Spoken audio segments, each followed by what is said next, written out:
BBA, BCA, BCom computer కోర్సులో 100% placement లభించే ఏకైక డిగ్రీ కాలేజ్ కూకట్పల్లిలోని I3 డిగ్రీ కాలేజ్ 8367215215. బాబాయ్ ఆయనే కాల్ చేశారు నాకు. నేను ఎవ్వరికి ఏం ఎక్స్ప్లెనేషన్ ఇవ్వాలనుకోవట్లేదు అబ్బాయి, నీకు ఒక్కడికి నేను మాట్లాడాలనుకుంటున్నాను, నువ్వు ఇంటికి రా అబ్బాయి అన్నారు. ఎంత గౌరవం ఇచ్చి నాకు ఆ మాట చెప్తే నేను పరిగెత్తుకుంటూ వచ్చాను. అసలు ఏంటో తెలుసా, వాళ్ళకి ఇబ్బంది లేదు, వాడు వెంటనే చెప్పాడు అన్నయ్య. కానీ బాధపడ్డారా ఈసారి బాబాయ్? అంటే హట్ అయ్యా. ఎంత హట్ అయ్యాను అని అంటే, జీవితంలో ఇంకెప్పుడు కూడా ఎవరిని సింగులర్తో పిలవకు. ఈ క్షణం నుంచి నీకు మాట ఇస్తున్నా, ఈ క్షణం నుంచి నా చివరి శ్వాస వరకు కూడా అందరినీ నేను ఎంత బాగా పొగిడాను. ఒక్కొక్కడిని ఫుల్ వీడియో చూస్తే తెలుస్తుంది, ముక్కలు చూస్తే తెలియదండి. ముక్కలు ఎవరికి కావాల్సిన ముక్కలు ఆడేసుకుంటే మనం ఏం చేయలేదు. కూతురు చనిపోయిన తర్వాత ఆయన కొంచెం మైండ్ అనేది అప్సెట్ అయిన మాట వాస్తవం. కానీ ఆ మధ్య ముందు డేవిడ్ వార్నర్ కూడా ఒక మాట అన్నారు.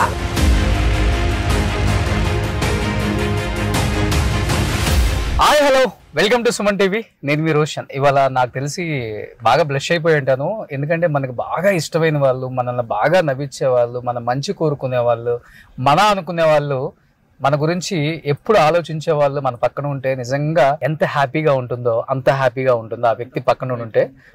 అంటే నాట్ ఓన్లీ నాకు, అంటే ఇండస్ట్రీలో ఉన్న ప్రతి ఒక్కళ్ళకి కూడా నీలో టాలెంట్ ఉంది, నువ్వు డెఫినెట్గా ఒక స్థాయికి వస్తావు, గో హెడ్, ఏదైనా నేను ఉంటాను వెనక అని చాలా మందికి భరోసా ఇచ్చి ఇండస్ట్రీలో ఇప్పుడు top directors, top heroes, top producers అని చెప్పుకునే ప్రతి ఒక్కళ్ళకి కూడా ఒక గాడ్ ఫాదర్ అనమాట. ఆ గాడ్ ఫాదర్ ఎవరో కాదు, నటకిరీటి రాజేంద్ర ప్రసాద్ గారు.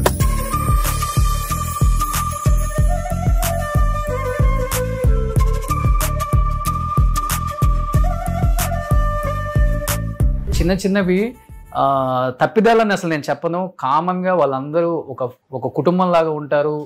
అండ్ ఒక జర్నీ అనేది దాదాపు 40 సంవత్సరాలు, ఎన్నో కష్టాలు, నష్టాలు, సుఖాలు అవన్నీ పాలు పంచుకున్నారు. కాబట్టి ఆ ఫ్లోలో, అంటే ఎవ్వరు కావాలని అనరు, ఫ్లోలో ఒక ఫ్రెండ్షిప్, నా తమ్ముడు, నా ఫ్రెండ్, లేకపోతే నా బామర్ది, అంటే ఇండస్ట్రీలో ఎక్కువ అందరూ బావ అని పిలుచుకుంటారు, అన్న అని పిలుచుకుంటారు.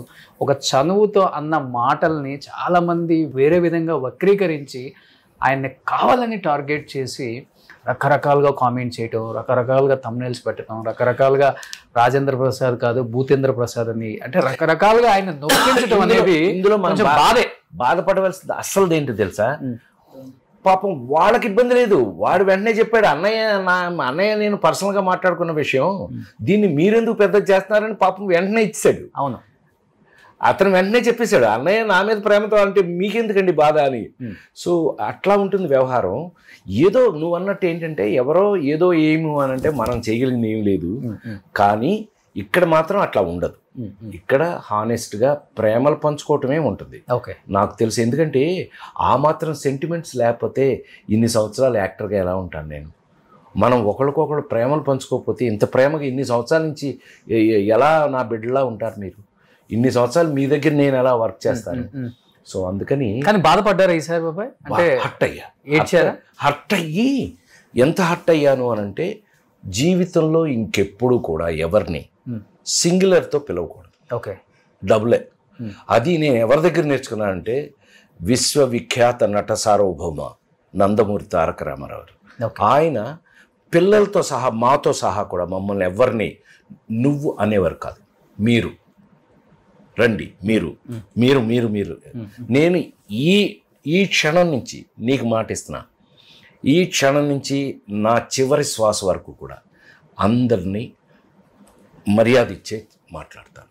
ఇంకో రకంగా జీవితంలో ఇంకెప్పుడు మాట్లాడు. I don't want.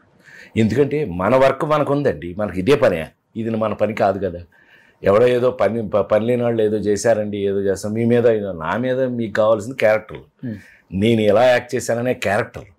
మీరందరూ జీవితంలో ఎంతో పెద్ద పొజిషన్స్కి రావాల్సిన వాళ్ళు.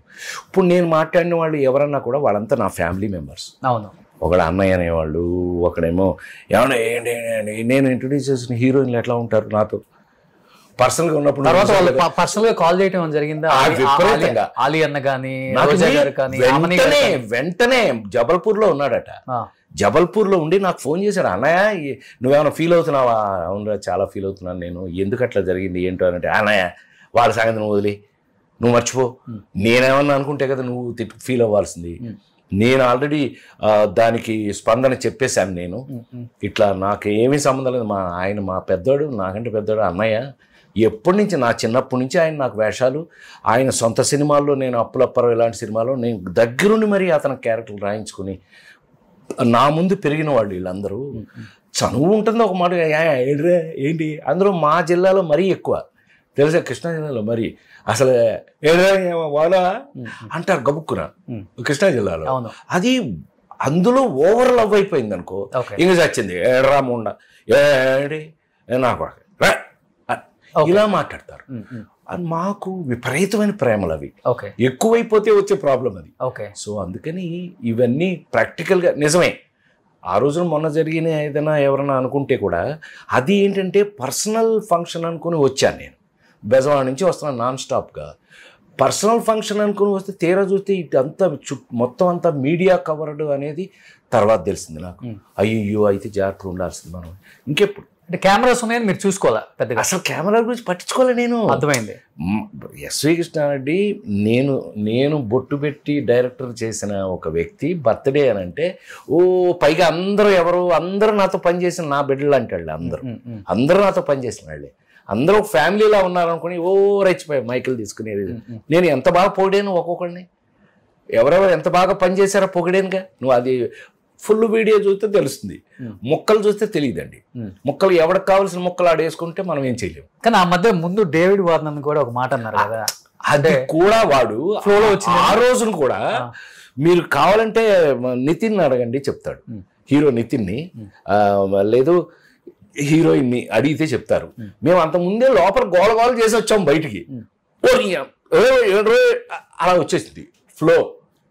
తర్వాత అది తప్పనే విషయం తర్వాత తెలుసుకున్నాము.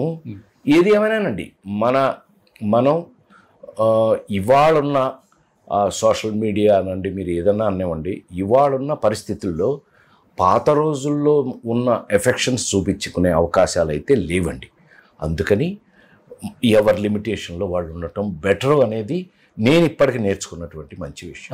కానీ బాబాయ్ ఒకటైతే చెప్పండి, బయట డేవిడ్ వార్నర్ అన్న దగ్గర నుంచి నిన్న కృష్ణారెడ్డి గారి ఫంక్షన్ వరకు రాజేంద్ర ప్రసాద్ గారిని అంటే మంచి మాట్లాడే వాళ్ళు ఉన్నారు, చెడు మాట్లాడే వాళ్ళు కూడా ఉన్నారు. అండ్ మంచి మాట్లాడే వాళ్ళు ఒకటే చెప్తున్నారు, కూతురు చనిపోయిన తర్వాత ఆయన కొంచెం మైండ్ అనేది మైండ్ లేదు ఏం లేదు కానీ అప్సెట్ అయిన మాట వాస్తవం కాదని ఎవరంటారు. కన్న కూతురు 37 ఏళ్ళకి చనిపోయింది, దానివల్ల ఇబ్బంది పడుతున్నారు, అప్సెట్ అయిన మాట వాస్తవం. కానీ దాని నుంచి బయటకు వచ్చేసాం మనం.